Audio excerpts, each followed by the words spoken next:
Hello, KCIW listeners, and welcome to Curry Café, where we put together a panel of volunteers and guests who discuss various topics from whimsical and fun to more serious subjects. Well, hello again. My name is Ray Gary, and welcome to another edition of the Curry Café. And as always, we have whimsical and serious, and I'm not sure what today is going to be. Our main topic is we're going to be discussing income equality or something like that. Inequity. Inequity. Okay. By the time we get to everybody, we'll have the answer to that. And let's get started here with going around the table as we always do. All right. Pass the sugar. All right. As you go. This is Shirley Hyatt. And to my left is... Hello all, Rick McNamer, volunteer, and I want a special thanks to Shirley for filling in at the last minute. Thank you, Shirley. You are welcome. And just to let y'all know out there, we have a text number if you want to text in questions or comments at 541-661-4098. And to my left, sir. I'm Robert O'Sullivan. I live in Brookings, and I used to teach high school as well as being a pastor and also a lot of time in politics and media. What subject did you teach? English and social studies. Okay. Social studies would be something we could talk about someday. I understand that's not taught at all anymore. It's taught somewhat, but not too well, and student interest isn't real high. I hated it, but you kind of learn a little about what that is. Social studies a spin-off from civics?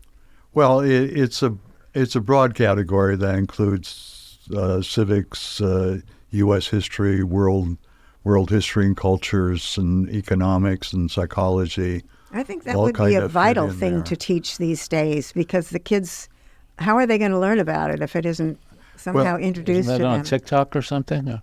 Oh, I don't know. I haven't taught for a number of years, so I'm not quite sure what students are like today, but it is important. But at the same time, my experience was students were much more interested in learning what I had to teach in English than in social studies generally. It just, I was able to demonstrate that I did well in life because I had verbal skills.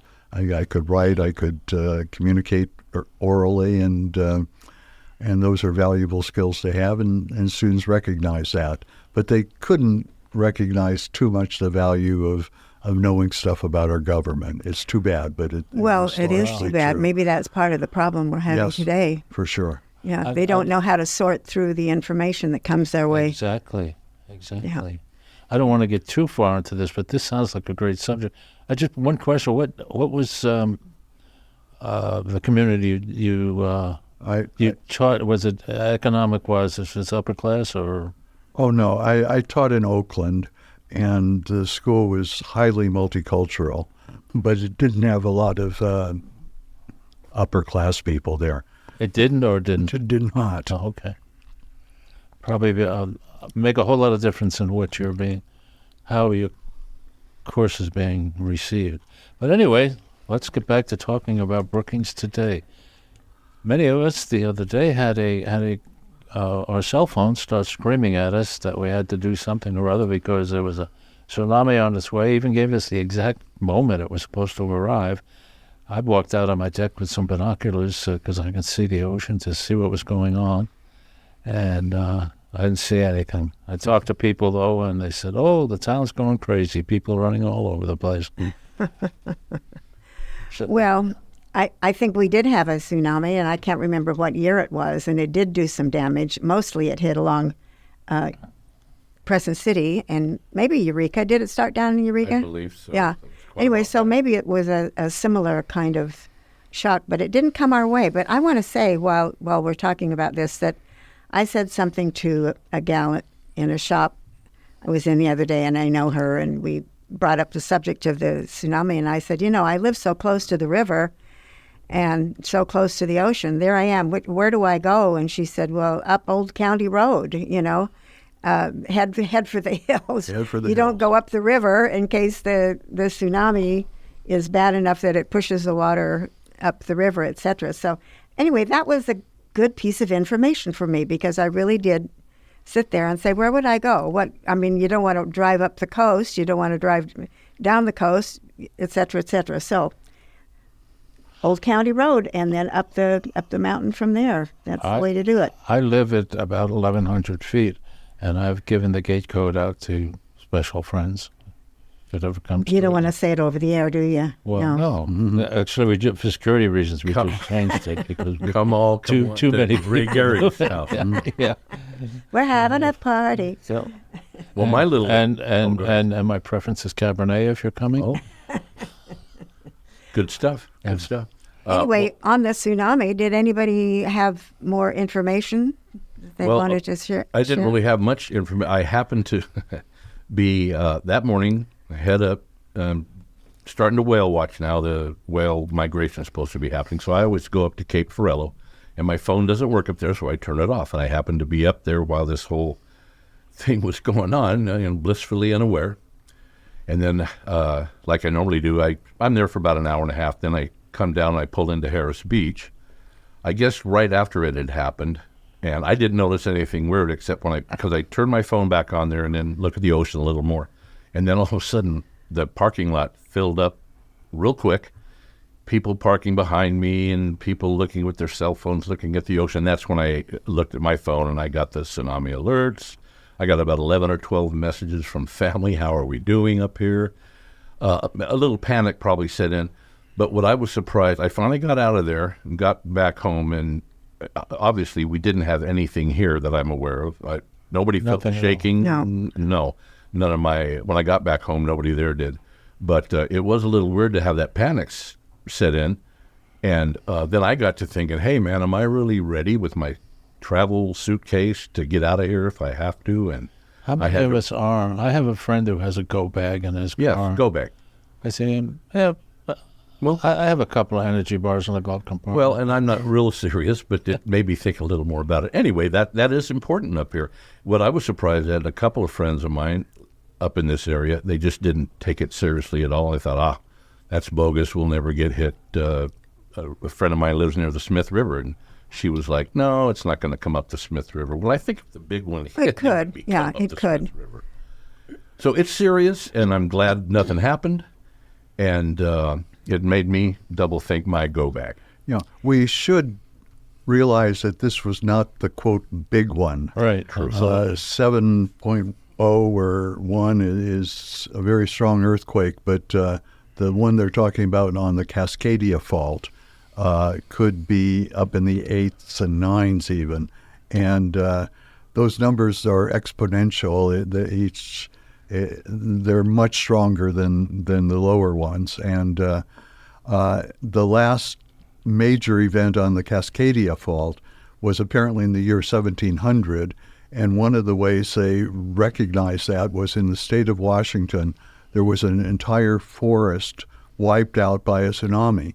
By being wiped out, it apparently was, I think it was a red cedar forest. I'm not positive of that, but the salt water killed all the trees, and kind of all at once. And there was Indian lore about that event, but no scientific measuring of it. But it could happen any day. It might be hundreds of years off from now, but I live very close to a Oakland fault called the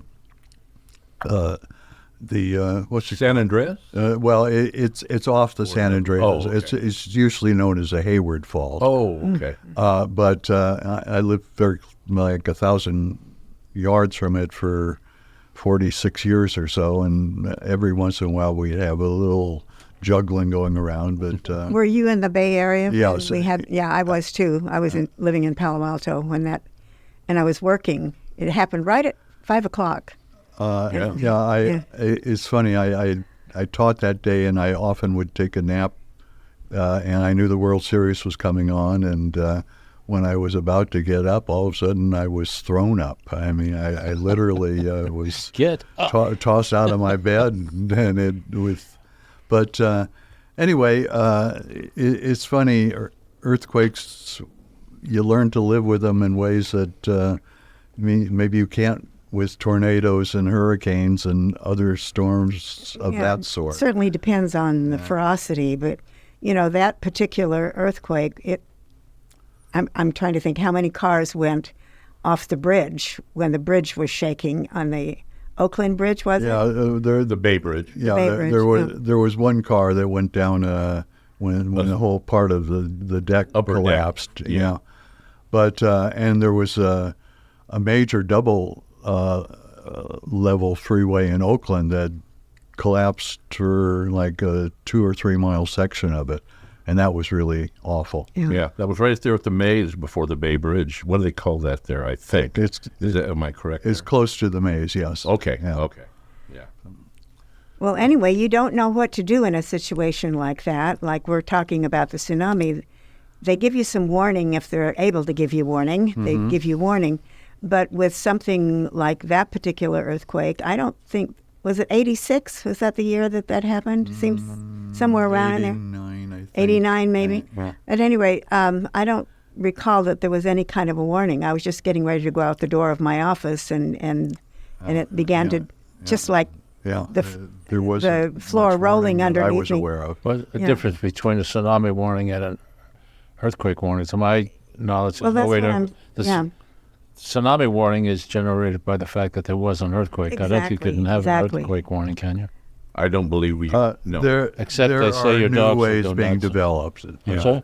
There are new ways being developed that might give you 3 or 4 minute warning, but it's Well, when I was moving here from Alaska, which is extraordinarily earthquake active, people were telling us, don't move there. It's going to be the big one and going to wipe out everything to I-5. So I don't know. Well, the big one could do it, I suppose. But, yeah, Alaska, it was, I mean, a moderate earthquake barely slowed down the conversation if you were sitting someplace.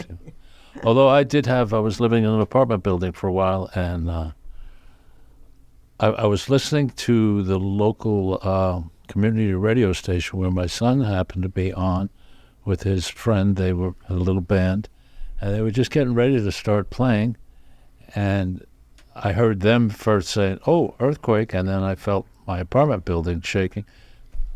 I was out in the parking lot in about 3 seconds. They can get scary, but you do get Yeah. used to them. Yeah, it is scary.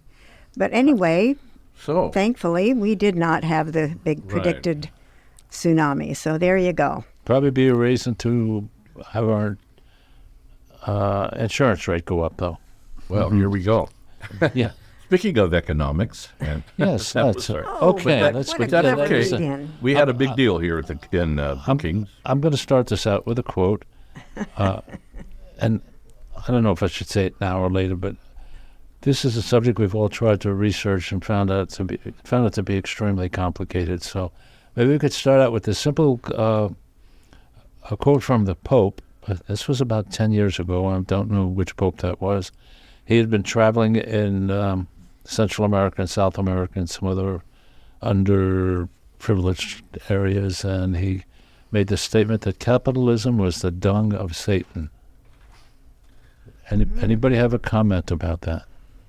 Well, Well, the Bible is full of references to, like, a rich man can't get through the gate of heaven, etc., which had no basis in reality. How do you know? Anyway, the whole idea was that you not just accumulate wealth. That was a bad thing. I'm getting my stories mixed up here in my head, but but we were initially talking about whether or not money is the root of all evil. Basically, is this what's going on in the world? Can we blame it on money or the lack thereof? well, the Pope, again, I believe, Ray, talking about capitalism. Okay. I mean, we have it here in this country. I guess it's necessary. It's necessary for me to have my monthly retirement check come in. And a lot of it goes out to one facet of the inequality, if you want to call it, and that's healthcare. Healthcare, to me, should be a right, not a privilege. Is that the other way to say it? If But- you can afford it. Yeah. Okay, well, yes, yeah. So, And let me just jump back to the Pope real quick. I just have never put much emphasis on what the popes say, but that's my own personal opinion. And again, with the capitalism, it certainly can take on. Oh gosh, I'm having trouble. It can take on meaning that most people get left behind. I think that's what it is. And we're talking about the inequity and the amount of wealth that's just centered mostly on the very, very rich in this country. I have no idea how to even that out myself. But what do you think the Pope meant, Bob? Oh, can I respond a little to sure. what he was saying first? I think the phrase income inequality was used somewhat to describe this show. I'd prefer the phrase wealth inequality, because income has to do with money that's generated from work or from Social Security or a pension or so. But wealth is to a large degree something that's inherited, and often inherited in forms that have to do with stock or bonds. And they're kind of at the base of our inequality in our society, because a lot of that is just handed down from grandparents to their children and their grandchildren. And that doesn't have anything to do with how hard they worked, how bright they are, how disciplined they are, any of that sort of stuff. It really has to do with, the wealth is there and it gives off dividends and they send off quarterly checks. And if they go up in value, that makes them richer and richer. And meanwhile, the people struggling with a day-to-day job, working in a restaurant or in an office or whatever, are just getting relatively small amounts of money for what they do. And the inequality is not only built in stocks and bonds and all of that, but also in housing. I was going to say real estate is the big one. Yeah, real estate is. I wouldn't say it's bigger than the stock market thing, but it's up there. It's very similar, and things that people used to think was possible, at least among somewhat privileged white folk, was, well, if you work hard and play by the rules. Yeah, play by the rules, and you're careful with your spending. Pretty soon you'll be able to have your own house and all of that, and there your family wealth can be built. Well, now you've really hit on it when you say the house is now the symbol of creating wealth. And I think that is one of the main things that is wrong with the society today. Look at the people who are homeless or have been unable to buy a home because their income hasn't gone up, but the real estate prices have gone through the roof. Enormously. And the corporations who buy up plots of land and then build whole communities that they rent to people, they'll never be able to buy a home. And so you're supposed to think in terms of my wealth lies in my home. Oh, well, what if you bought the house and it doesn't appreciate? Yeah. There's an old song that I'm sure you're familiar with. Them that's got, them that get, and then there's another one. The rich get richer and the poor get. There's another one along the same line, and I could hear Ray Charles 16 tons. Maybe. Them that's got, them that get, and how you get the first is God bless to the me. Child who gets his own, who has her own. Yeah. But I think what the way I interpreted what the Pope said at that time anyway was capitalism is great if it works for you and if you fit into it and if you can check all the boxes. Bob mentioned inheriting money, but in order for it to work at all, you have to have a number of things on your side. You have to, first of all, being born white is pretty good start. You have to have at least normal intelligence, and the more of that you have, the more you may help. And then you have to have people that teach you a work ethic and the idea that you need to get out there and do your own thing as opposed to something else dragging you along. My mother used to drum into my head when I got my first job. You are there working for that person. You are helping that person's business survive, blah, blah, blah, and you have to do what's expected of you. And she says, I don't care how drunk you got the night before or what you did over the weekend. Monday morning at 8 o'clock, you show up bright and shiny, ready to go to work. That's a work ethic. And a lot of people don't have that, evidently. Well, the whole idea of being able to accumulate wealth in your own lifetime, like you were saying, most of the truly wealthy people have inherited it.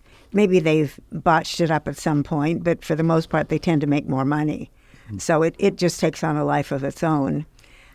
We briefly, before we came into the studio, were talking about what money really is now, and the idea of bringing some form of a Bitcoin into our monetary system makes me just want to scream, because it's not evidently based on anything other than a gentleman's agreement. This is what we're going to decide this is worth for some reason. It'll support us in the belief system that this has value.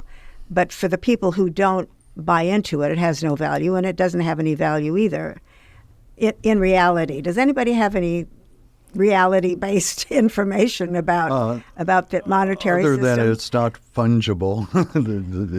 It's nothing you can touch or feel or There's So the how- old saying, if you want to double your money, fold it in half and put it in your pocket. So what is it that they really have? What is it? I It's- don't understand it. I don't even understand regular economics, much less. But, Well- and I'm serious about. Some people have a way to figure it out. My wife, God rest her soul, was always good at this, keeping us up with 401ks and stuff. And I lost her over 6 years ago. And luckily, I learned some of what she tried to teach me. But the Bitcoin, I know nothing about that. I wouldn't even touch it. And I probably couldn't, because you probably have to have an X amount of money to do it. But see, that's the point. It's not bought with U.S. dollars, is it? well, No, you don't get into it with again, any. Yeah. I have no idea what it is. There was some young man that actually went to prison because of his involvement with Oh, yeah. And Like billions of dollars, a whole Yeah, bunch but- of money, yeah. yeah, but was it real money or was it monopoly money like these guys? But You they're are asking the wrong people. Yeah, Because I well- think every one of us has said up to this point at least 3 or 4 times, I don't know anything about it. Well, So that's true. for us But to continue to ask us about it, and if you do know about it, text in, please. I forgot about that. 541-661-4098. Give us some information. If you We'll want- take any economic advice. And Ray, you touched on the work ethic. I feel lucky in this whole economy. I'm not Daddy Warbucks, but I'm not homeless like a lot of people are. I was lucky to get a job through my father in the railroad. I also got a little inheritance from him when he passed, not a lot, but all of that helped. So I just feel lucky that I'm in the spot that I'm in, but I know a lot of people aren't.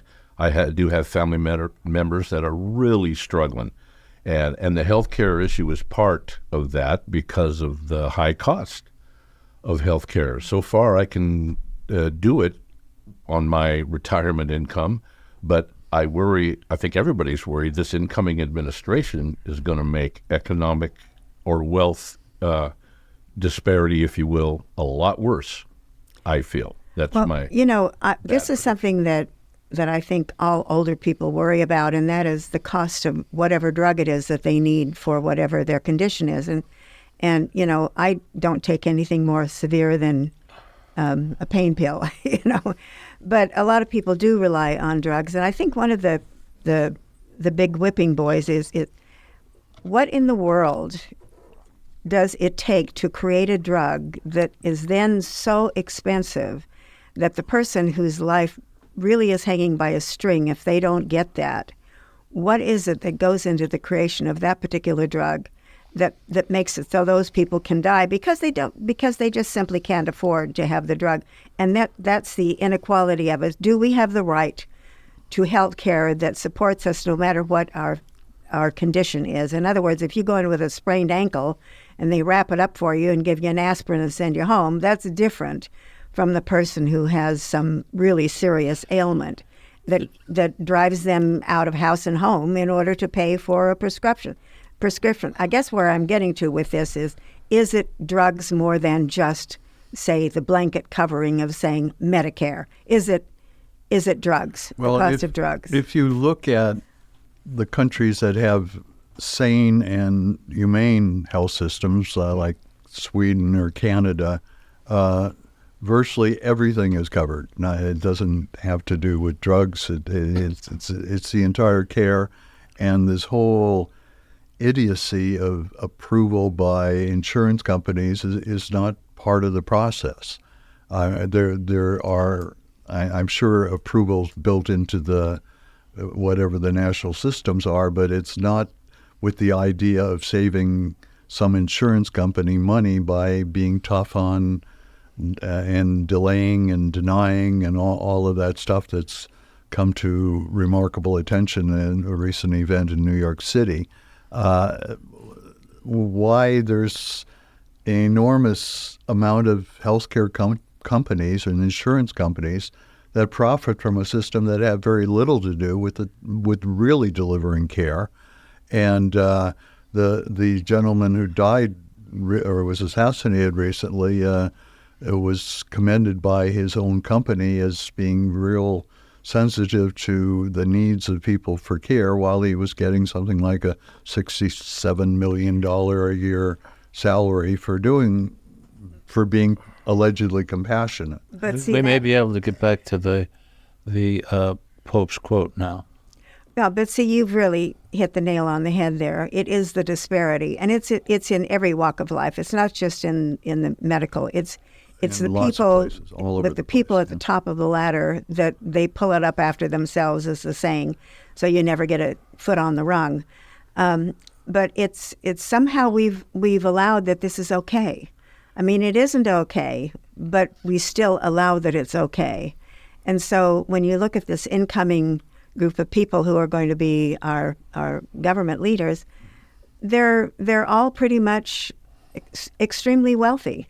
And so they don't look through the same lens as the ordinary person. So how are they going to make decisions that are good for you when they're really just looking out for the bottom line? You know, the discrepancy between the haves and the have-not has never been so wide, in my opinion. I hate to think of what happens to a young person who works hard in school and all that, but then gets stuck with an enormous amount of student loans that stick with them for 20, 30 years. Yeah.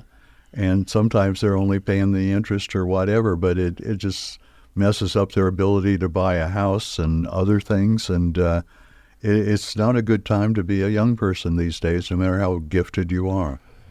Now, you mentioned some of the Scandinavian countries before, some others about free health care. Do they also have free education? I assume they do, at least affordable? It varies from country to country, but in many cases there's free education through the college and graduate level in Germany and in Sweden and places like that. So how do they create their economy?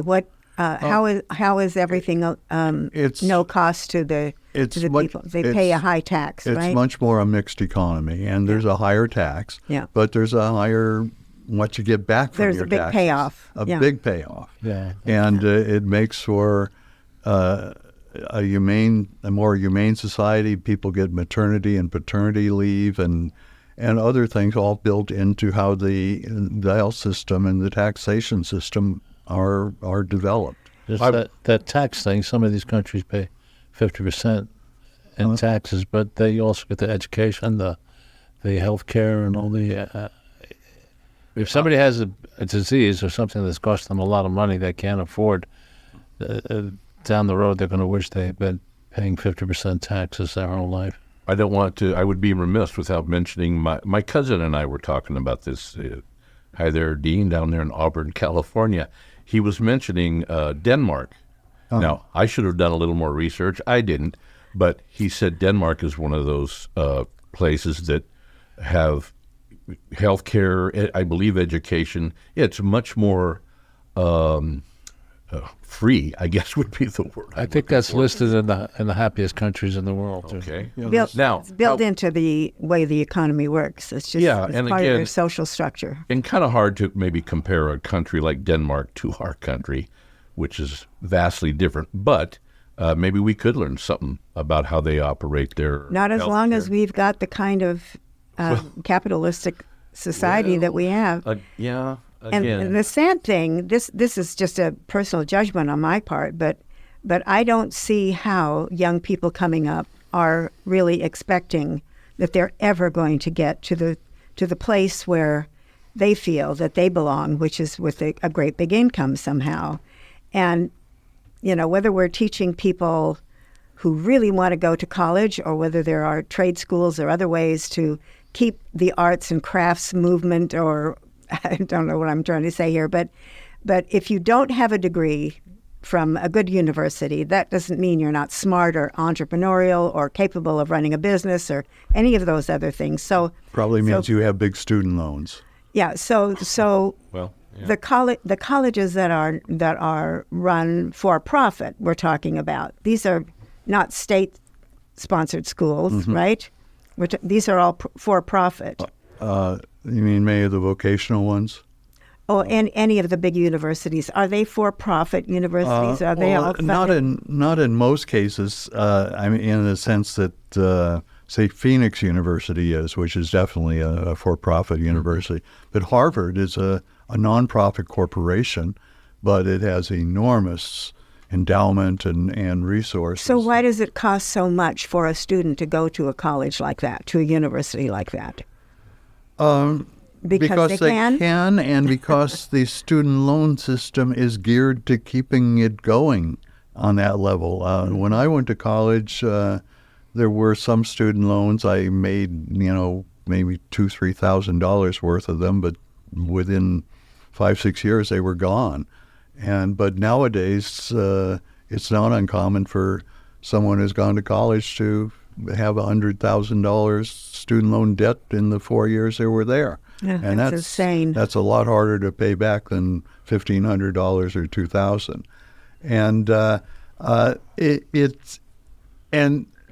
When you're that age, a loan like that kind of looks like free money.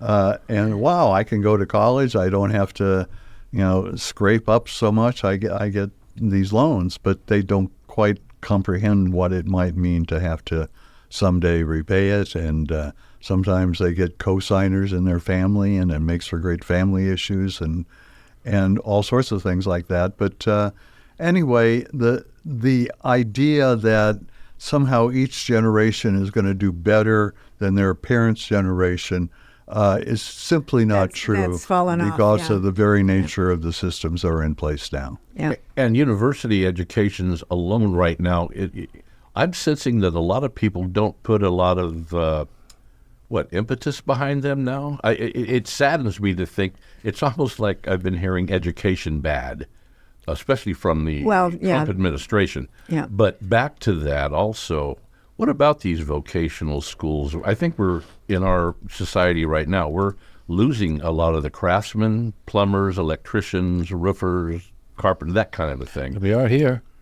Well, Try to get a plumber or an electrician here. Well, again, maybe that's where we need to try to filter. Well, but they're not money making on the face of them. I don't know about that. But not in the same way that, say, let's assume that a young man says, well, I'm going to go into electronics because that's the up and coming thing, and therefore I will make a lot of money, blah, blah, blah. I think the pay schedule is probably different. And there is a big disparity between the electronics. Are you talking tech type stuff? The techie people. Oh, gosh, yeah. I mean, that started this whole ball rolling in the direction. Well, yeah, but however, the tech people they're very brilliant. They might not be able to fix their leaking faucet because they can't do that. And I've heard that plumbers and electricians and all of these construction people are really demanding a lot higher wage these days. Well, they but should. A lot of young folks don't look at that as a career they want to pursue. Well, and see, this is maybe a mindset for us who are a bit older. We look back on time when if Daddy brought home $200 a month, that was real money, and that was really big money, and so that's a long time ago. But people aren't really content. A lot of this unrest is they're not content to have just a decent salary. They want to make a lot of money. And if they can't make a lot of money, then they're mad and they're angry at somebody because we've established somehow that everybody's meant to be rich. And it's ridiculous. And then they go back and they can't make the money. They move in with their parents. Yeah, I mean, it's a self-fulfilling That's a cliche, prophecy. I that suppose. No, I was shocked when I was I working hear a lot of that. in an office in Fairbanks, and how many of the people there had their adult kids have moved back in with them. Yeah. My answer to that would have been, tell the kid to take care of himself. Well, I Well, certainly would good have luck. never been able to move back into the house. My mother would not have permitted that. I had an after-school job, and yeah. I don't remember all the details, but I quit the after-school job, and it was a couple of weeks before, and I used to kick into to the house. It was a couple of weeks before I got another job, so I got paid, and I gave my mother the same money I was giving her for the after-school job. She said, "Well, that's just 1 week." She says, "You owe me 3 weeks." Mhm. And 3 weeks wiped me out. So she didn't need the money, but she needed to teach me the lesson. Well, just because you're not Did it working work? doesn't, huh? Did it work? I think it did. I don't know. among many, just because you're not working doesn't mean your liabilities or whatever you want to call Yeah. it don't continue. My parents, I had an after-school job also. I was lucky living in the little community of Loomis. Through high school, they hired a lot of high school kids to work in the fruit sheds, and it was good, hard work, and that's where I got the work ethic part. But I'll never forget that my sister was almost 5 years younger, so while I was working at the fruit shed making money, my mom and dad said the same thing. Well, it's time to learn to pay rent. And then they told me I had to pay my sister for doing all the dishes and the stuff that I didn't do. Wow. And boy, did I take offense at that. I betcha. Well, now But see, again, it taught That's me. very, very smart. I thought, I Well, did.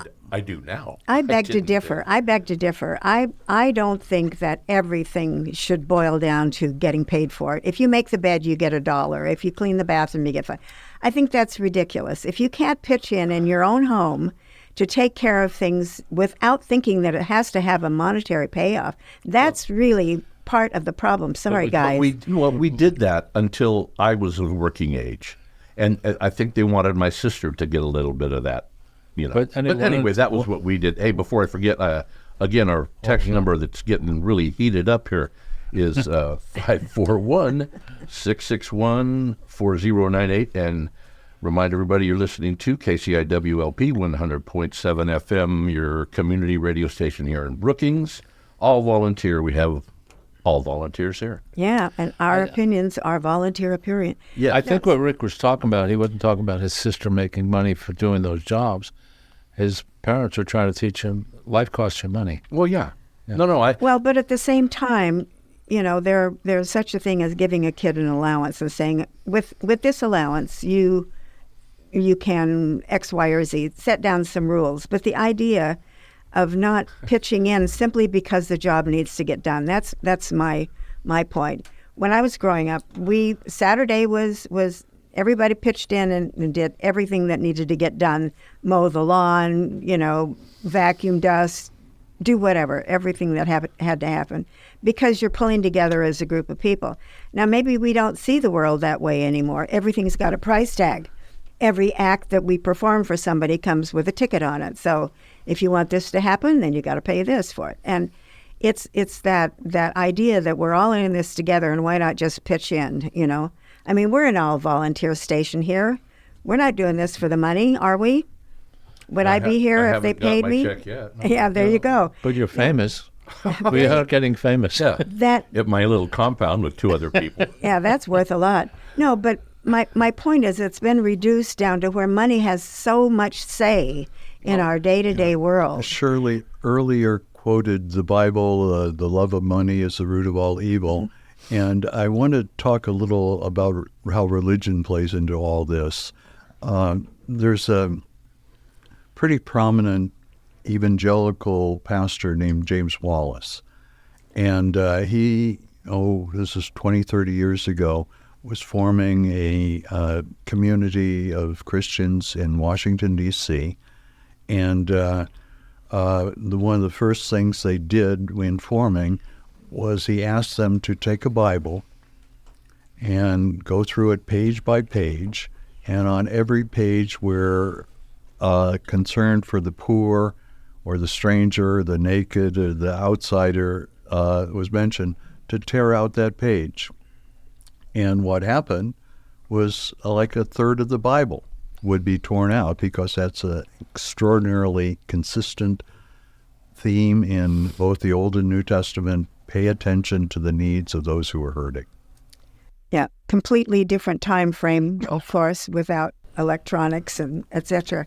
But yeah, I think you're kind of making my point for me, that it's like, if we don't take care of each other, or if we don't pitch in, I'm not talking about living in a commune or anything. I'm just saying the natural ability that we have to care for each other.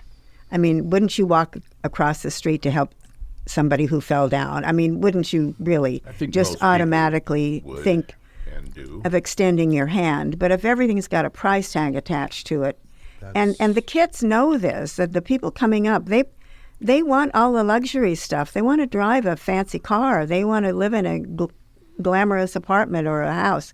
You know, it's unreasonable. It's unrealistic. And it's creating an awful lot of unrest with people who then join up with some cockamamie idea that somehow their lives are going to get made better by some billionaire telling them that they will. How's that going to happen? It's not. Yeah, one other part of the sad economic nature of this country is corporations are legally considered to be people. Yeah, that's crazy. And that is absolutely bonkers, but has been, and it's been approved by the courts for over 100 years, if I have my facts straight. And that gives them an enormous advantage. They don't suffer the things that happen to real live people, but they get benefits, including 14th and 15th Amendment benefits, based on this weird conception that these artificially created tax purposes and entities can get by with lots of things simply because of that designation.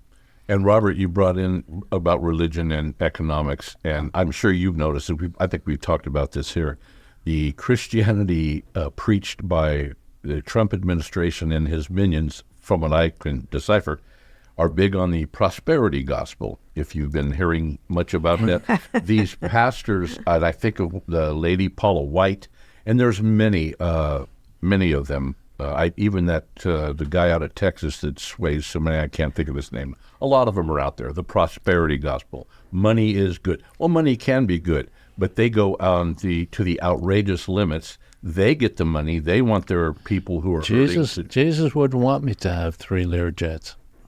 Surely I wouldn't fly in the same Learjet twice. That's their message. Yeah. Jesus wants, that kind of crazy stuff. Yeah, I once happened to go to an event involving the Dalai Lama, and he showed up in the tiniest of Subarus. This was like 30 years ago. And it reminded me of Jesus going into Jerusalem on a donkey. Yeah, but those were different times. He didn't have the choice of going in a car. There were some pretty fancy chariots then. Yeah. Right. And now they have the Pope Mobile. I haven't seen that. Did this Pope say no to the Pope Mobile? I might know Mercedes just made a new one for him. Okay. He still has that, but he also drives us like a Subaru or something too, doesn't he? I don't know. When he first came in, I think he still has to have a chauffeured vehicle, but he... Well, I get that, but all the pomp and circumstance I never got. I also don't want to forget that very important murder is what it was of the gentleman, the head of United Healthcare. Mm-hmm. Brian, of course, when I'm looking for it, it's not there. Brian Thompson was his name. Now, I happen to have United Healthcare as my provider.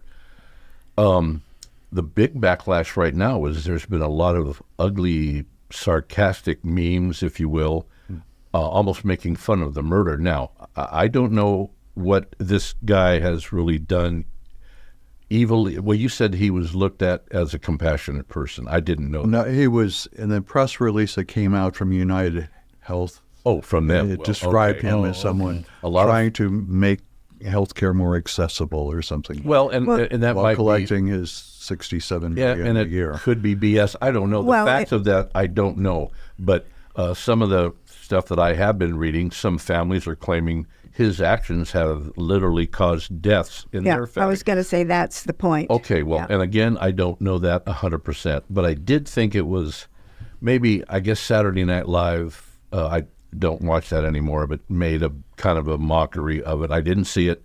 I don't know if that's quite the right thing to do when someone gets murdered like that.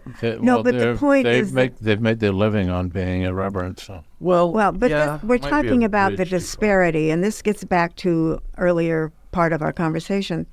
These people are heading up a corporation, a for-profit corporation, and they're making gazillions of dollars, and they're making judgments through their proxy, et cetera, about little people's lives. So if you, like I said earlier, if you need a drug that they manufacture, and then you're denied that drug for whatever reason, and you die, then the people who say, wait a minute, this guy's making $55 billion a year or whatever the heck, some imaginary giant number, and yet here we are, we can't afford to stay alive. And look at how much money you guys are making. It's the inequality, and it's all about the disparity. The little guy and the big guy right now, that's just as plain as day. And all the billionaires that are going to be in charge of cutting back on programs that they think are superfluous. It's going to be very interesting to see what happens. Yeah, and I think that I would call what this wealth of these people, I did write down a few, and of course we've heard the names, Elon Musk, a year $330.1 billion with a B dollars. Now, but I guess he takes the chances. I don't know this for a fact, but he's the one that puts it out there. Some people think he might deserve that. That to me is an obscene number of dollars for a person to make. Now that's our country says that's fine. A lot of people say that's fine. When I was taking civics in high school, Dwight Eisenhower was the president, and people who had extreme wealth in their income were taxed at a rate of 91%. right, I remember that. And they still had a lot of money. And they still had a lot of money, and it just seemed right. Well, if they're making all that money, and they should be contributing more to the common good. And yet there are some people who are paying virtually no taxes, and certainly not 91%. And in many cases, people making a lot of money just pay a lower percentage than teachers or firefighters or policemen or everyday workers of one sort or another. It's really a very unfair system. Well, and that you made my point about how ignorant I am about finances. And that 91%, I mean, it's hard for me to believe that was really true. I don't doubt you. Mm-hmm. But if I was making... He said it's true. That's No, one. I'm not doubting. But that seems pretty absurd. You're taxed on 90% of your wealth, even though it might be a gargantuan number, numbers like the universe I can't even comprehend. But that seems pretty amazing that they would tax that high. That's what it was. Wow. Maybe, I mean, it always would make me think, gosh, the millionaires, maybe they had a gripe of all that. I don't know. Well, now you get them, though, that are paying nothing in federal tax. Well, and Trump paid just the opposite. nothing in federal tax. Amazon doesn't pay federal tax. Well, that's the obscene part. I saw in the news this morning they're getting some $100 million rebate or something like that. So. Well, I can see why people become angry. And if you really feel like everybody's getting theirs, but I'm not, and I'm being persecuted in some imaginary way, it can feed on you. And I can see how these people can say, well, there's the problem guy, let's go get him, Yeah. and they seem to be calling all the shots. And I want to just shift gears a little bit here and say that thankfully there are some government programs that do help people, and yes. and there's great subsidized housing projects, and there are several of them in this community. Otherwise, people say if you come to Brookings expecting to rent a house, there's no such thing. There's no market for it, and there's hardly any market for housing, and there's no new housing being built either. So we're sort of this little static place here. But there are government programs that do serve people and serve them well, and we shouldn't forget that there are things that we can do that work. And the rest of it is all just kind of crazy making, And I don't know. More could be put into education. Yeah. Teachers are not paid well at all anywhere. That's disgusting. That is really bad. And there are things that could work a lot better if more resources were put to them. Okay, looks like we have a text coming. Magically, a text came in. Yes, the operators were standing by. Texter, text message. After the murder of United Healthcare executive, it came out that they're using AI to deny claims. Does not surprise me. Now, how does that at work? all. Well, again, that's that. If you hit a certain amount of pixels on something or something, then you're something that you don't get it. What? It doesn't.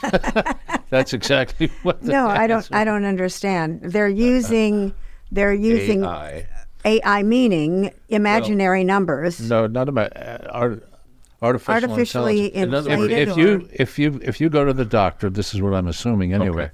and he said that you need to take some drug, whatever, and then AI happy pills. AI will run the numbers. Well, she's this, she's that, she's it. Nope, she doesn't qualify, regardless of whether or not you need it as a drug. No personal interaction there at all. Right, exactly. And that seems a bit odd when it comes to medical. Well, again, you're making the point, aren't you? That Yeah. that it's no longer about do we really want to take care of people or are we just trying to make a lot of money? And the shift to everything having to have an increase in income or more money for these people. Good grief if I haven't made my point at this state of the conversation. Right. But apparently, the alleged shooter in that incident had shell casings, or I'm not sure exactly, with words delay, deny. All the things you expect from you. Yeah, he's making a point saying. And it's very similar to the title of a book that had to do about how insurance companies do those very things to keep people from getting what should be deservedly them. And I think I'll mention something as a spouse of an attorney. My wife was from a working class background. Her father was a carpenters union executive and Central Labor Council president, and she instinctively, in the field that she specialized in, workers' comp, had deep sympathy for the injured worker and knew the system was fraudulent and not real fair, but tried to, when representing injured workers, get the best possible settlement she could for them. But when you're representing them, there's a lot of overhead, and it's a tricky business. And she wound up working for some insurance companies, and including a very prominent one in the field in Northern California. And they probably didn't really know her instinct was automatically to help the injured worker. What a concept. But she recognized that what often happened in the context of insurance companies is there would be claims agents who were buddy-buddy with outside legal counsel.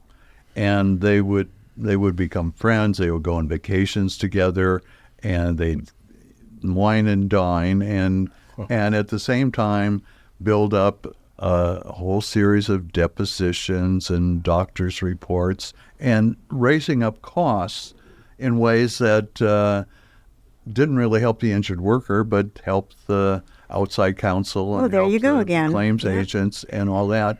And anyway, what she did is she developed an inside house counsel that was much more efficient in handling claims. And she said, this isn't brain science. Figure out, what this is worth and settle it. And the insurance company got to love her because she was saving them a lot of money by all this stuff going on between claims agents and outside counsel were eliminated in the process. So they were making more money for themselves. And it was simply a matter of one attorney getting into a pretty important position, letting her basic instincts of being fair to a system that was designed to be somewhat fair to those who were hurt on their jobs. Echoing Shirley, what a concept. I mean, but that, for sure. We're here to help. I can see things getting kind of ingrained where, well, we've always done it this way. And eventually things just kind of slip down. And when your wife entered into that, she sat back and looked and said, wait a minute, why do we have all of this? Why can't we just... Well, she often kind of was the smartest woman in the room, or the smartest person in the room, and could figure out I'm used ways to that. I'm really used to that. That helps too. We bow to Shirley's intelligence. No, but seriously, this whole business of everything is about economics. And if you say, well, why did this happen? Why did this happen? Everybody, well, the smart Alex in the room will say, it's always economics. Don't look anywhere else. Just look at the economics. That's what this is all about. And by that, they mean look at who's got the money and what they're doing, pulling the strings because they have the money. The money is equal to power, and therefore everybody wants the money because they feel powerless without it. It's a crazy, crazy world that we've created and agreed to, by the way. But a lot of people are saying, wait a minute, did I really agree to that? Is that the way I want things to be? Ooh, I think that's going to come out strong. So now what are we going to do? How are we going to say, we no longer think this is playing fair? Yeah. I did write the term down, throwing the baby out with the bathwater, come this administration and come the next few years. We'll see, won't we? Yes. And by the way, we are running out of time. So after spending some time doing some research on capitalism and economics and things like that, it's incredibly confusing. Everybody at the table here sure agrees with that. And we could understand why people just got conned into, we're going to improve your economy. And that's, I'm sure, where most of the votes came from. And by the way, we do have a guest coming up hopefully very soon. We're going to cover this again, but mostly on the Medicare, Medigap main topic, and probably try to sort some of that stuff out, because again, I do not get any of that stuff. That's why every year I just pretty much are going to keep my same supplements. Stay well. Just throw the envelope away with it. Unlike Shirley, I have multiple medications, so I got to pay a little more attention to it. Yeah. Hey, before we run completely out of time, I want to give everybody a little heads up on what we're going to be discussing next week, which will be a hot button issue that for some reason or other has become very political. Uh-oh. And that is trans people who transition from one sex to another, and why that's become so political. And well, we know why it's become political, because it's a juicy item that we can get everybody to pay attention. Boy, it's the big talking point. But we're going to have a couple of experts in here telling us exactly what that entails. I hope they have a number. I hope they can say, we can prove that there are 100 of these people. Yeah, I'm sure. Well, the Trump administration gave us the impression that little Billy went off to school and he went and talked to the school nurse and said, I really feel more comfortable sitting down peeing than standing up. And the next thing you know, he's a girl. Like lot magic. Of stories. Like magic. A lot of stories. Well, yeah, we will be. Thank you, Ray. That's good. We'll be covering that next week. Hopefully with the two guests that we have planned. Yes. You bet. Wow. Well.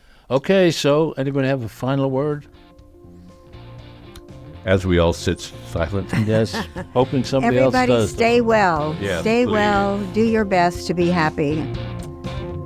Okay. All righty, and mark your calendar for next week. And remember, this is KCIW LP, 100.7 FM, Brookings, Oregon.